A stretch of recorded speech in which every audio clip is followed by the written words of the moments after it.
Programme شروع ہوا, ابھی میں نے 10 سیکنڈ بات کی, انہوں نے آواز میوٹ کر دی, اور اس کے بعد جو باتیں کی وہ میں آپ کو بتانا چاہتا ہوں, اور اس کو میں اس ایاز صادق کے اور اس مکس اچار پارٹی کے جو انتہائی زہریلی ہو چکی ہے, میں بتانا یہ چاہوں گا کہ ان کا بیانیہ کس طریقے سے اس طرح ہے.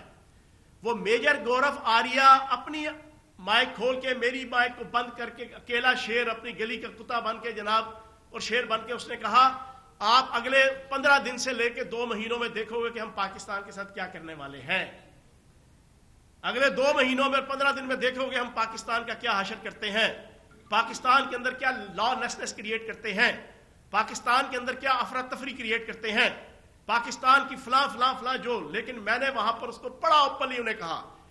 میں نے کہا ابھی نندن کے ایشو پہ اور 27 فروری 2019 کے ایشو پہ انڈین فوج کو اور انڈین میڈیا کو اور انڈین اسٹیبلشمنٹ کو اور انڈین حکومت کو پاکستانی فوج, پاکستان کی فوج کے سپہ سالار جنرل قمر جاوید باجوہ اور پاکستان کے وزیر اعظم عمران خان کا احسان مند اور ممنون ہونا چاہیے, اور اپنی آنکھیں جھکا کے ان کے سامنے رکھنی چاہیے کہ ہم نے تمہیں چھتر بھی مارے, لتر بھی مارے, تمہارے جہاز بھی 2 گرائے, اس کے بعد تمہارا پائلٹ ابھی نندن کو گرفتار کیا, گرفتار کرنے کے بعد اس کو پپی دی, تھپکی دی, چائے کی پیالی پلائی, اور پھر اس کو آپ کے حوالے کیا, اور پوری دنیا کے اندر عزت اور وقار پایا.